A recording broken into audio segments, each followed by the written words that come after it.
On this edition of Independent Sources, Haitian protection, convincing Haitians they will not be deported under this new round of temporary protected status granted by the U.S. government. Gay in Babylon, homophobia in Jamaica, and how it's affecting that country's international image. Pro-choice, activists in a tizzy over anti-abortion ads targeting the African American community. And Global Connect, teaching journalism to women in the diaspora.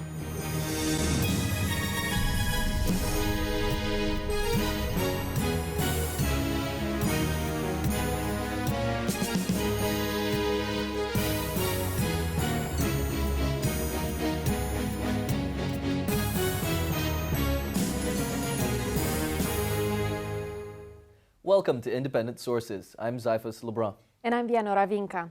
Months of lobbying for the renewal of temporary protected status for Haitians still stranded by the devastating earthquake of 2010 finally bore fruit when Homeland Security Secretary Gianna Napolitano agreed to an extension through January 2013.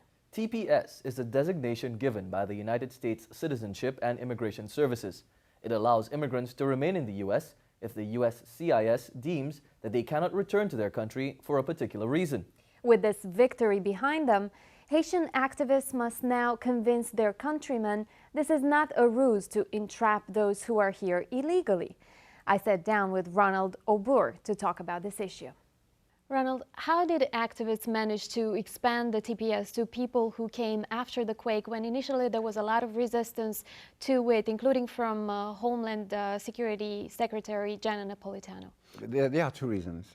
The first being that I'm sure you remember the outpouring of support financially that was afforded to Haitians right after January 12.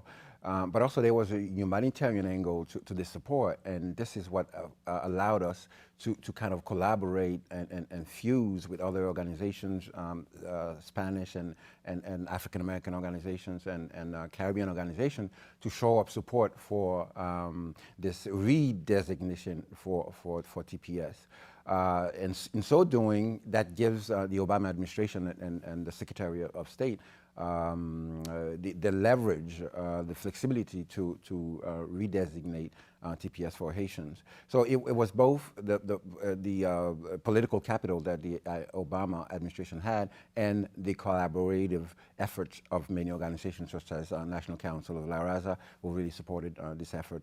When TPS was first granted last year, there were lots of fears within the community among people that applying for TPS might put them on the list of people who were undocumented, and once the TPS expires, they can be sent back to Haiti. How many did apply, and what do you expect this time?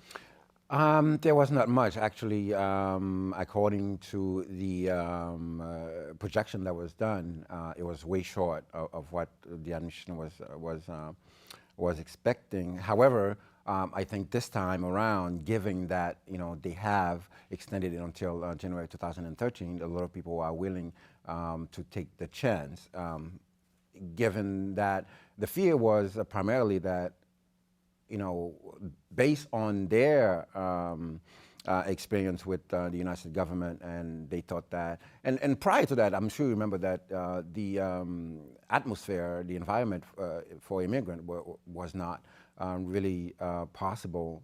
They fear the immigration, they fear the police and stuff. So that kind of added to this fear. But now, I think, based on what we've seen last Saturday, because we had through several legislative offices, Council Member Matthew Eugene, which allowed people to come and fill out TPS for free.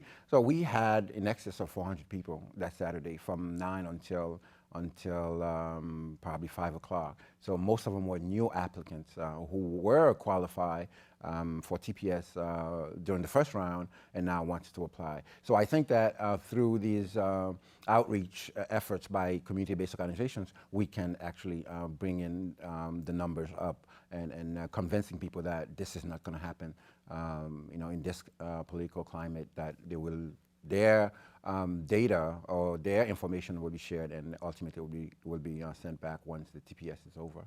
And a lot of people who have been arguing against the TPS are saying that, are calling it amnesty, and therefore the efforts to provide people the opportunity to stay after the TPS becomes even greater. Well, yes. I mean, that's what happened in 1998 when President Clinton was considering signing into law the HERIFA, that people were saying, hey, why Haitians? Why are they special? Well, I think now there's more argument that we can put forth to really defend our position that Haitians really deserve a path to permanent residency, given what's going on back home, what has transpired with the earthquake and the rainy season, which is really destroying communities north, south, east, and west. Ronald Aubourg, thank you very much for being in studio with us today. Thank you for having me. Thank you. Still to come on Independent Sources, being gay in one of the most homophobic places on earth. Before that, Marlene Peralta has some other news. Thanks, Yanora. Here's a look at some headlines from the ethnic media. From El Diario La Prensa, white babies are no longer a majority, according to the latest census figures. It is the first time that babies from minority groups are ahead in numbers. A professor from the University of New Hampshire told El Diario that this change is due to the increasing number of young Hispanic women having more children than white mothers. The new numbers also show that 19% of Hispanic women are heads of households, compared to only 9% among whites and Asians. The Forward reports that a Lower Manhattan synagogue might be operating as an illegal hostel. According to the paper, the Department of Building has already closed 4 of its buildings, citing fire safety and zoning violations. The article says the synagogue does not have a sanctuary or a rabbi and doesn't run prayer services or weddings. Synagogue officials claim that the hostels are part of a program designed to teach tolerance to tourists visiting New York, and have filed a lawsuit arguing that its status as a religious institution exempted from zoning laws. Just days before New York became the 6th state to legalize same-sex marriage, the New York Observer highlighted dozens of gay New Yorkers making it into the mainstream. The article lists the 50 most powerful gay New Yorkers working in areas such as politics, media, theater, business, and many more. The first one on the list is City Council Speaker Christine Quinn. And finally, from the Filipino Reporter, the Guinness Book of World Records certified a Filipino teenager as the shortest man in the world. The teen, whose name is John Ray Balawin, is the size of a 1-year-old toddler. He received the recognition on his 18th birthday. Those were just a few headlines from the ethnic media. Back to Saifes and Vianora in the studio. Thanks, Marlene. With the passage of the same-sex marriage bill, we thought that we would revisit a segment we aired about homosexuality in Jamaica. Time magazine once dubbed the island the most homophobic place on earth, a title that belies the country's well-known slogan of peace and tolerance, welcome to Jamaica. Gary sat down with journalist Clay Kane and Micah Fink to talk about the issue of intolerance in Jamaica. Before we start the discussion, let's take a look at a documentary or a segment that Micah did for World Focus. God's concept is an Adam and an Eve, a man and a woman, for continuity of the human race. And I hate the act of homosexuality because it has the possibility within it to cause the human race to become extinct. This reverend has spoken out against violence on homosexuals, and yet he holds very dear and visceral views on homosexuality. What is it about Jamaica that makes it so personal when it comes to the gay issue? Well, the Reverend Harold Blair, who you just heard from, is remarkable because he is one of the most progressive voices in Jamaica. And one of the things that I found so astonishing is how openly and how readily people are willing to express what here would be considered homophobic or deeply negative and violent attitudes towards gay people. So he's a progressive voice, and he's one of the few figures in Jamaica who has publicly said that you should not beat gay people to death. That is the progressive statement in Jamaica. Clay, And he was criticized for it. Okay. Clay, you've written about this issue. Why Jamaica? What is it about Jamaica that, people are just so viscerally against homosexuality or homosexuals in general? Well, Jamaica has a culture of homophobia. And for what I believe, for many Jamaicans, homophobia equals manhood. It equals masculinity. So to keep up the facade of masculinity, it's important to be homophobic. And Reverend Blair, he's spitting rhetoric. Oh great, he doesn't want to kill LGBT people in Jamaica, but he believes they're an abomination. And the whole Adam and Eve trite scenario, he's not saying anything original. Homophobia in Jamaica is profitable, which is the reason why he says that. How so? How is that so? I mean, these types of stands, this kind of point of view is profitable. He's a reverend. He needs to make money. Religious figures, reverends and preachers make money. If he was for the gays in Jamaica, he wouldn't make any money. I mean, I understand he's a bit progressive, a little not as hateful as some others. But the truth is that people in the LGBT community in Jamaica, they're being murdered, raped, throat slashed, all of these things. So I think that there's a lot of, when it comes to religion, when it comes to the way that Jamaica was colonized, all these issues. But homophobia in Jamaica stands for masculinity. And for a political figure, it stands for profit. Now, Micah, let's talk about the popular culture. Dance hall music is huge in Jamaica. How much of a role has that been playing? Because Beanie Man, for one, is well known for his anti-gay lyrics. Can you talk a little bit about that? Yeah, I think when you hear Jamaican popular music, it's rife with homophobia, with violence, calling for the killing of gays quite openly, quite outright. I don't know that it's associated with profit so much as what I was hearing when I was in Jamaica is that it's linked to a cultural identity. What a lot of people in Jamaica said to me was that gayness is an American export that's trying to be pushed onto the Jamaican people to change their culture. And when I spoke to government officials, they talked about literally American cultural imperialism, and this is one of the forces that's trying to destroy traditional Jamaican culture. And so I think it's politically profitable, but I think there's a cultural identity. I think Jamaica, in the larger picture, feels very much under siege. Okay. They get American television, they get American broadcasting, American music, and this is where they've taken a stand, which is to be gay is not to be Jamaican. Okay. And I don't think that's true, but I think that's the politics of it. Before we continue the conversation, let's look at another clip from your piece. I say it's morally wrong. I look at the Bible. It's biblically, and we're Jamaicans, we're quite religious people. The thing with Jamaicans is, even though we don't like it, at the end of the day, it's your choice, but don't bring it to our face and put it in front of us. We don't want to see that. They try to change They're you. out there with it. Yeah. You're supposed to accept it, and whatever you do, I'll be in your face, I am gay, and there's nothing you can do about it. People in Jamaica don't like that. And if you're against something, the ignorant people, that's what Derek said, they're going to get very radical, and people going to start dying. Clay, in your piece, you spoke about colonialism's effect on this anti-homosexuality in Jamaica. Now, we just watched high school students taking even more virulent stand. How do you explain that?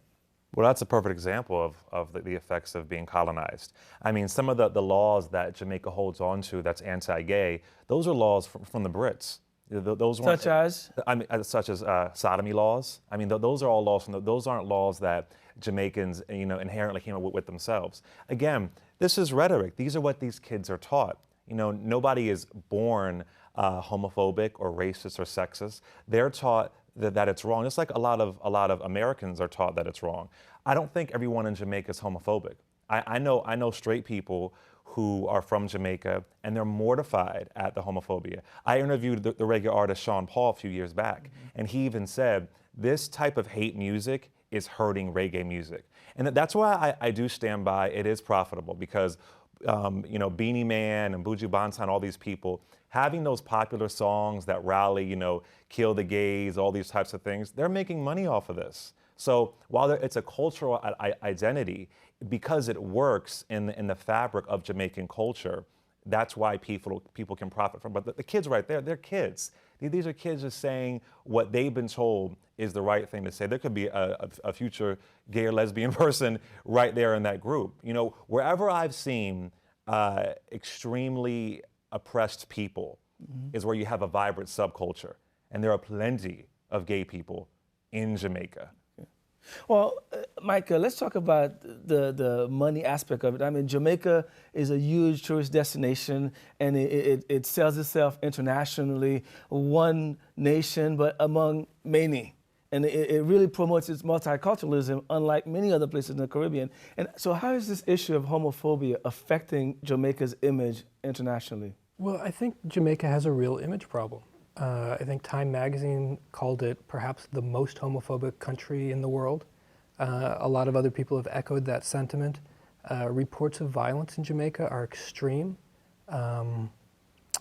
I think this is a profoundly deep cultural problem that's tied to the churches in Jamaica. It's tied to the politics in Jamaica. It's tied to the history of Jamaica in many ways. It's tied to the sexual culture of Jamaica, which is a very seldom discussed but a very dynamic thing. And there were calls for a boycott of Jamaica a couple of years ago that got a little bit of traction. I don't think it went very far. Strangely, a lot of gay tourists, I think, go to Jamaica because there are resorts that allow people to behave however they please, and yet you have employees within those resorts who are very, very homophobic. And so there's a real tension. I think you have a tourist culture that exists on the periphery of the island, and then you have the true Jamaican culture, and that culture has within it very deep roots. We haven't talked about AIDS and HIV and its connection to homophobia, but the reason I went to Jamaica originally is because the government had just done its very first study of HIV rates in the gay community, and what they found was a 34% infection rate, which is one of the highest infection rates in the world. And so what drew me to go there was this incredibly high infection rate and the reports of the violent homophobia that exists, and to see if there's a connection between those two factors. And I think there really is. Much of the reporting that I did, I think, shows that when you have a violently repressive society where people are afraid to gay identify, where people are afraid to go to doctors, where people are afraid to disclose in any way their sexual orientation, it leads people to hide and to go undercover and to go into the shadows, and very, very risky behavior happens there.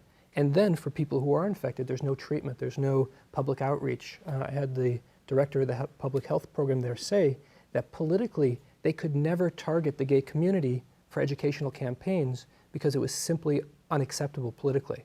So speaking of the government, what is it doing first in combating this problem? Or is it denying it, or is it trying to educate people about the problem? I mean, the government reaction is really just taking accountability. I mean, you have people being killed in Jamaica who are perceived to be gay, and there isn't even an investigation done. I mean, there was an LGBT leader in Jamaica who was stabbed several times, who was murdered in December. He was 26 years old.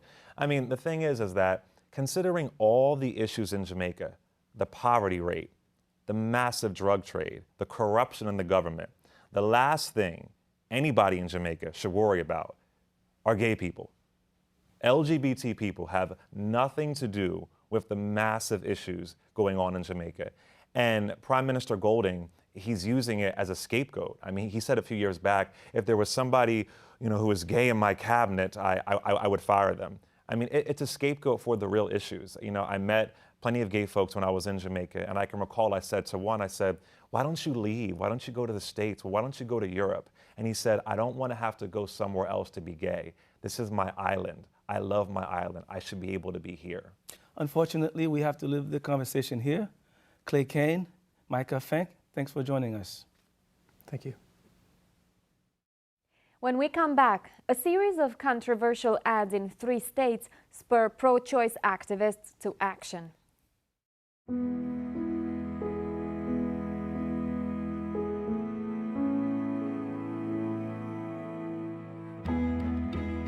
Do your part. Visit feedingamerica.org/hunger and find your local food bank today. A number of anti-abortion ads targeting the African American community has sent some pro-choice activists into a frenzy. These organizations in New York, Chicago, and Atlanta say that the anti-abortion group Life Always Singling out the black community is unfair and insulting. CUNY J School students Sally Thiam and Megan Eisen produced this report. In February, a billboard in New York sparked citywide debate. The most dangerous place for an African American is in the womb. It's a clear attempt to use race. We're seeing almost 1,400 black abortions every day. At a busy intersection in Soho, a young black girl looked down on oncoming traffic with a caption that read, "The most dangerous place for an African American is in the womb." They won't protect your child. The billboard was sponsored by the Texas-based anti-abortion group Life Always. As far as we're concerned, it's true. It's accurate.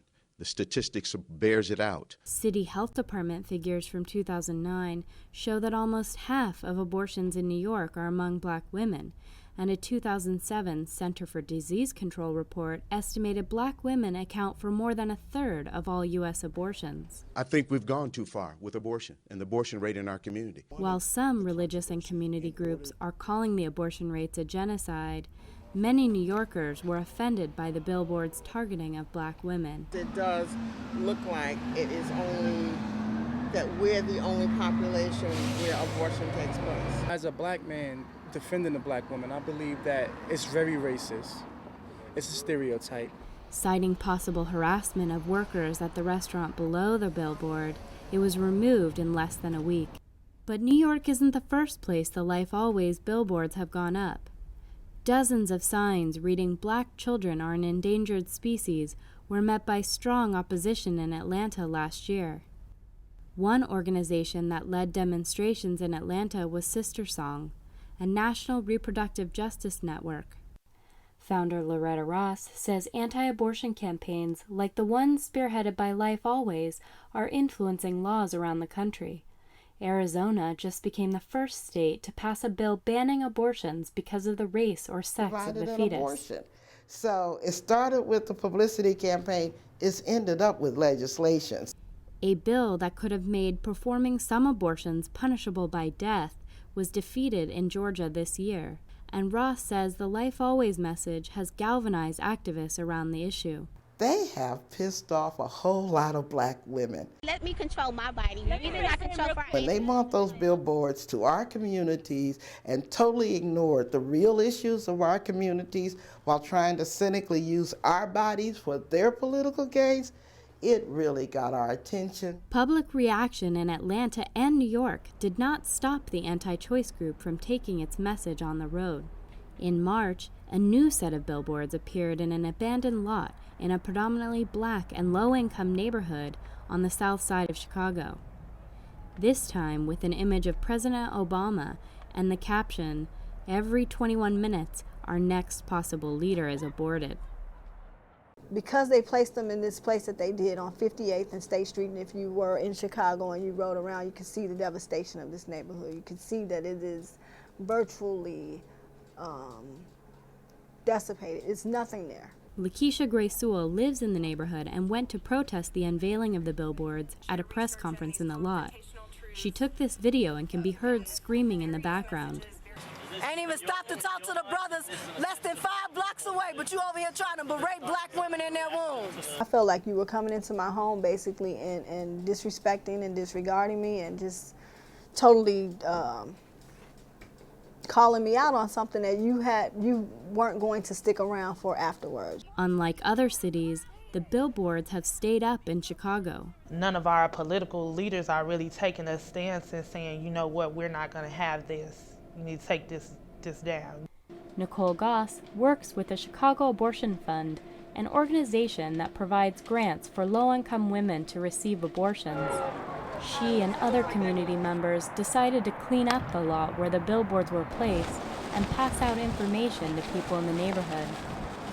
Those billboards are targeted minority communities. The most dangerous place for an African American baby is not the womb.